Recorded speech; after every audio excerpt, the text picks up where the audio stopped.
Welcoming you to the Bob in N YouTube channel, filmed in front of a live studio audience, that's Squirrel! Howdy folks, it's me, Bob in N. Now last episode, we actually finally finished the track work for this, and we came up with a name for it, and we came up with context for it. Now it's time for the really fun stuff. Watching trains go round! No, scenery. And yes, also watching trains go round. But what do real 7¼ inch railways look like? What do I put where? Are we really alone in a cold and uncaring universe? Well, today we find the answer to most of those questions by visiting a real 7¼ inch railway to see what we can learn and how we can apply it to Allington. Thompson Park is quite a nice park in Burnley, Lancashire. It's got wide open green spaces, a boating lake, a well-maintained ornamental garden. But I don't care about any of that. I've come here to look at one thing and one thing only.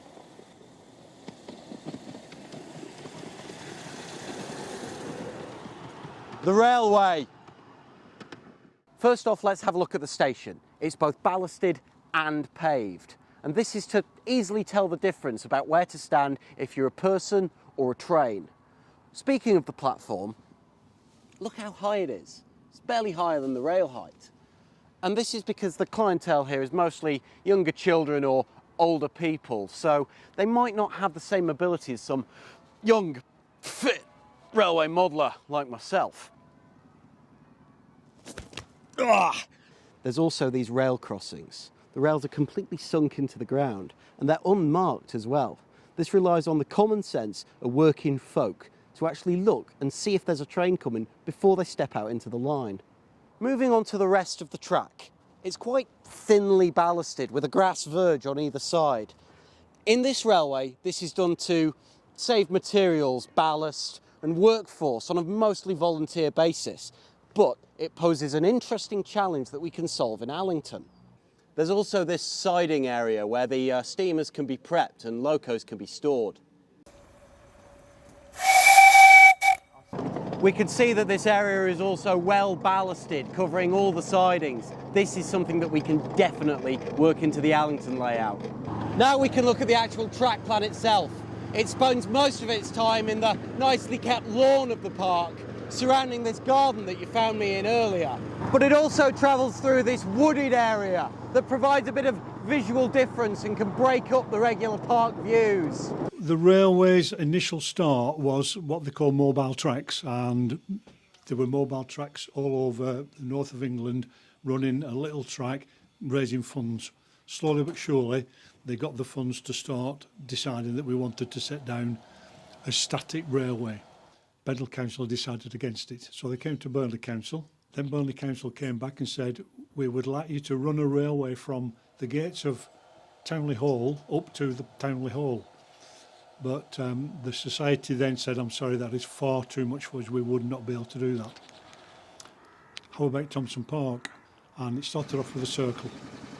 That was a circle that was built in 2002. By 2006 it was extended through the riverside, and then another 7 years later we extended it around the beach gardens. So it's been 3 extensions. The track now is just over 1,019 metres, I think, to be exact, from start to finish. And we've got 8 locomotives of our own, and we've got several locomotives that belong privately to individuals. We operate from March to the end of September. We do a Halloween and we do a Christmas. We are struggling for volunteers, so if anybody's interested in coming down to help us out, you're more than welcome. Come and see us any Wednesday, any Sunday. You will be made welcome, and we'll show you what we do.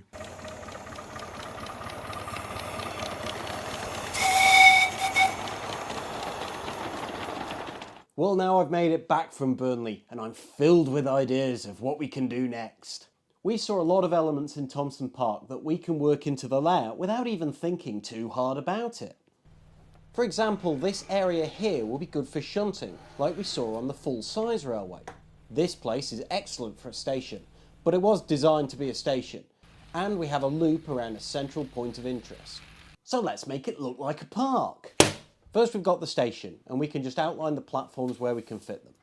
Shunting area over here, and maybe a shed for storage, but it's not a huge issue if not. Centrepiece, I was thinking something like a bandstand or a pagoda type thing, until I was hit with a bolt of inspiration. A fountain, good and round with a footpath surrounding it and a railway surrounding that. Add in a few footpaths, some more gubbins, and just make it look like a park. Now it's time for something I'm really coming to enjoy doing over the course of this series. Making a list! And here's one of what to do next. Number 1, do some scenery, you lazy sausage. Come on man, this is episode 6 and I haven't even got ballast down. Although in my defence, this is layout number 2. 2, make some custom stock.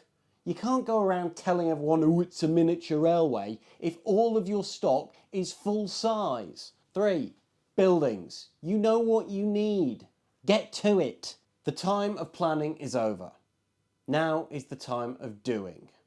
Or rather, next time is the time of doing, as we will be doing some doing in the next episode. Like the video if you like it, comment if you have anything to say, subscribe if you want more of this, and follow me on Instagram at bobinn.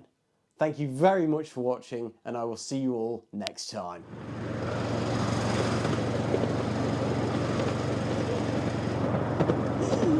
I'm having a wonderful time.